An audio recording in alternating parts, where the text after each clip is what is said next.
జాతిరత్నాలు తర్వాత అనుదీప్ శివకార్తికేయన్తో చేసిన ప్రిన్స్ ఆశించినంత ప్రేక్షకులను ఆకట్టుకోలేకపోయింది. దీంతో తన తదుపరి సినిమాపై మరింత ఫోకస్ పెట్టారు. ప్రస్తుతం ఆయన విశ్వక్ సేన్, కయాదుల్ లోయర్తో కలిసి ఫంకీ అనే ప్రాజెక్ట్ను పూర్తి చేసే పనిలో ఉన్నారు. ఈ సినిమా మొదట్లో క్రిస్మస్ బరిలో ఉంటుందని టాక్ వినిపించిన ప్రమోషన్స్ ప్రారంభం కాకపోవడంతో రిలీజ్ వాయిదా పడిందని, త్వరలోనే ఫంకీ రిలీజ్ డేట్ ఖరారయ్యే అవకాశం ఉంది. అయితే ఈలోపే అనుదీప్ కెరీర్లోని ఒక పెద్ద సంచలనానికి తెరలేపిన వార్త టాలీవుడ్ లో హాట్ టాపిక్ గా మారింది. అదేంటంటే ఇప్పటి వరకు కామెడీ కథలకే పరిమితమైన అనుదీప్ తొలిసారిగా రూటు మార్చి ఒక సీరియస్ సబ్జెక్ట్ తో ప్రేక్షకులను అలరించడానికి రెడీ అవుతున్నాడట. అనుదీప్ కామెడీ టైమింగ్ ఎంత పవర్ఫుల్ లో అందరికీ తెలుసు.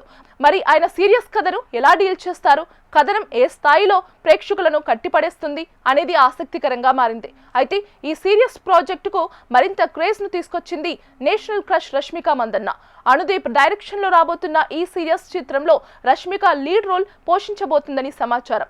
రష్మిక ప్రస్తుతం టాలీవుడ్ తో పాటు బాలీవుడ్ లోనూ వరుస సినిమాలతో దూసుకుపోతుంది.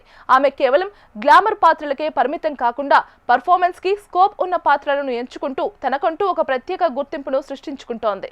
ఇటీవల విడుదలైన ది గర్ల్ ఫ్రెండ్ సినిమాలో ఆమె నటన చూస్తే ఈ విషయం స్పష్టమవుతుంది. కేవలం తన పర్ఫార్మెన్స్ తోనే మిగతా నటీనటులను, కథను డామినేట్ చేసే సత్తా రష్మికకు ఉంది. ప్రస్తుతం ఆమె మైజా లాంటి యాక్షన్ డ్రామాతో ప్రేక్షకులను అలరించడానికి రెడీ అవుతుంది. ఇప్పుడు అనుదీప్ తో చేయబోయే సినిమాకు కూడా ఒక నవ్వుల పండుగలా కాకుండా ఒక సాలిడ్ ఎమోషనల్ అండ్ సీరియస్ డ్రామాగా తెరకెక్కబోతున్నట్లు సినీ వర్గాల్లో చర్చనీయాంశంగా మారింది.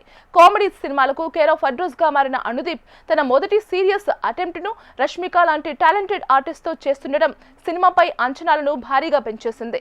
ఫంకీ సినిమా రిలీజ్ తర్వాత అనుదీప్ ఈ సీరియస్ ప్రాజెక్ట్ కి సంబంధించిన ప్రీ ప్రొడక్షన్ పనులను మొదలు పెట్టబోతున్నట్లు తెలుస్తోంది. అనుదీప్ కామెడీకి అలవాటు పడిన ప్రేక్షకులకు ఇది ఒక సరికొత్త అనుభవాన్ని ఇవ్వడం ఖాయం.